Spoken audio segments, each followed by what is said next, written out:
Hey YouTube. So as the title says, I will be talking about the interview, which I saw on YouTube.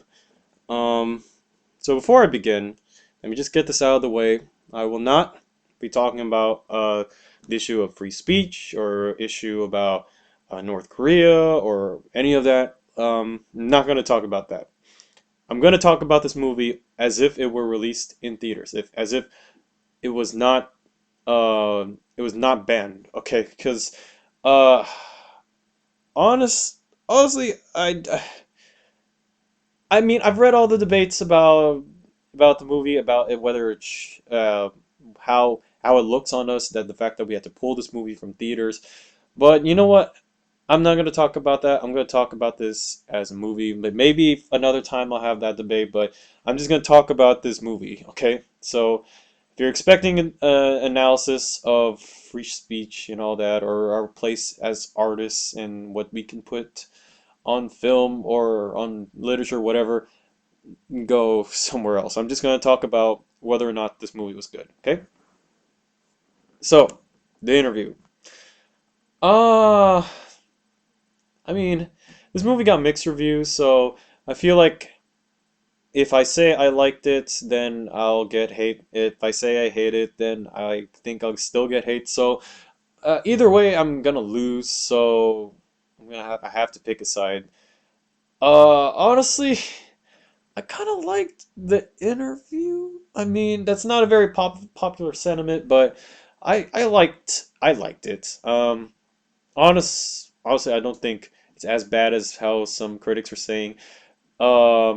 I know a lot of critics thrashed it, like they said it was not funny and all that, but uh, it's not that bad, you guys. Like, if you saw the Pineapple Express or This Is the End or any of James Franco or Seth Rogen's other comedies, I mean, it was pretty much just that. I mean, it was them two being idiots for like the whole movie and them just like spoofing Kim Jong-un. Like every movie they do, they act like idiots. And what happens in this movie? They act like idiots. Like James Franco was playing like this egotistical idiot, and Seth Rogen was playing his more responsible counterpart, but he was still an idiot. So they were both idiots, okay? And if you find them being idiots funny, then this movie, I guess, will be funny. If you don't like their antics, then why are you even watching why would you even watch this movie? Like that's pretty much my short review. Like it's a Rogan Franco movie. If you like them together, then this is a funny movie. Like I can't really, I don't really have that much to say. I feel like a lot of people blew up this movie for the wrong reasons. Like a lot of people are making this out to be like, oh my God, this is the most offensive movie of all time. Like the fact that they had to take this out of theaters. It's not. It was barely like okay, fine. I watch a lot of South Park, so I get offended by South Park sometimes in in some of the episodes they do. And honestly, when you compare this movie to anything South Park has done or anything Trey Parker, Matt Stone have done, this is nothing. Like this is not that bad. Like there are offensive jokes. Like here, let me run down the offensive jokes that they did in this movie. Um, Obviously there were Asian jokes, and as an Asian man, on like I wasn't that angry. Like every time they did an Asian joke, I didn't laugh. I was kind of like, yeah. But there weren't that many in this movie. Like, um, there was, Seth Rogen doing the Asian accent. There was James Franco doing it, but I mean, that was kind of restricted to the beginning of the movie. Like, they didn't really make fun of Asians like as much as I thought they would. Uh, let's see what other jokes that were kind of offensive. Oh, okay. So as an Asian guy, this is not that racist. Like it was a little racist, but it wasn't that racist. So that's not in question. There was I read some controversy about the whole like they're dealing with the camps, that the concentration camps in North Korea. Yeah, there is a scene where James Franco kind of like dismisses it, but honestly, how I interpreted it, they did it in a way that they were making fun of the media more so than they were actually making fun of people in the camps. Like the scene in question, James Franco is telling about how Kim Jong-un is a big fan of their show, and he says, if you look down at this fact list, if you get past all the concentration camp shit, and the reason why I don't really think that how he says it is that bad is even though it sounds like they're dismissing the camps, they're more spoofing about how the media is just so vapid that they're just looking for like what could trend rather than like they make it clear that James Franco's character is solely focused on trending topics or like he's trying to get topics that people will watch on their show or that's why he even goes to interview Kim Jong-un.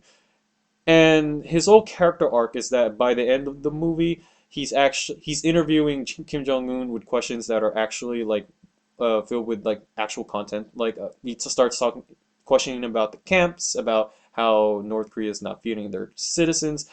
So honestly, they're not really making fun of the camps. They're making fun of how the media acts. Like that's pretty much like the bulk of the jokes in the first half of the movie. Like the second half of the movie is focused entirely on Kim Jong Un, but the first half, or maybe first third, is focused on how the media is just like this is just trying to grab at whatever stupid topic that people will talk about. Like the very first joke in the movie is Eminem is gay. So I don't think this I don't think them mentioning the concentration camps is that bad. I mean, like honestly, the one scene that they do seriously tackle it, they do it in a way that they don't make jokes about it. Like James Franco is stone faced when he mentions the camps about like how North Korea is not feeding their people. Like it's actually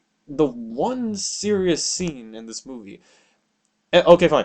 As serious as how Rogen and Franco can do, but it is taken seriously. Like they give it as much respect as they can, and it's like that I wasn't expecting that actually like in this movie, especially in this movie. So I don't think so. I think if there is controversy about them mentioning the camps, I think it's kind of misplaced. I mean,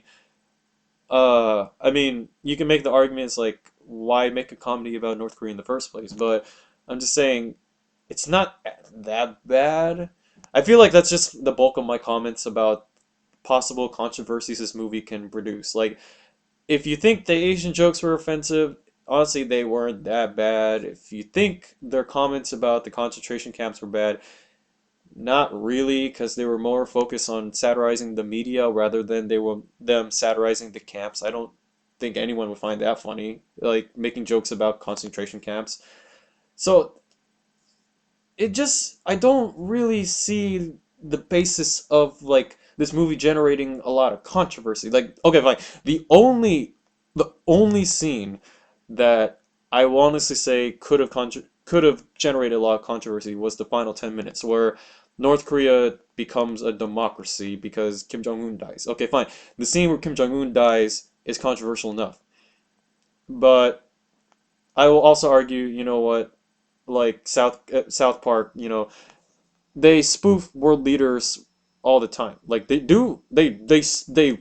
parody celebrities in worse ways. Okay, so them shooting down Kim Jong Un, like you know, it's not that controversial. I mean, friggin' Team America had Kim Jong Il as like a space cockroach. Okay, so it's not it's not that controversial. They're what they did with Kim Jong Un. Like the thing that is controversial is the fact that they had North Korea turn into a democracy. That the fact that they explained that in order to bring down the regime, they had to portray Kim Jong Un as not a god but a man. And if they do that, then the people of North Korea will rise up against their oppressors and take it down and turn it and create a new state. That is very, very, very problematic for a dictatorship if a movie like this could exist. Like, one, it portrays them as bad guys, and two, it also portrays their people rising up against them. Like, this could easily be a propaganda film. It would be a very crappy propaganda film, but if they cut out like the most of the beginning and just keep the parts where, like, if they start the film where Diana Banks' character Suk, she mentions how to bring down the regime by like uh she formulates the plan in order to bring down Kim Jong-un.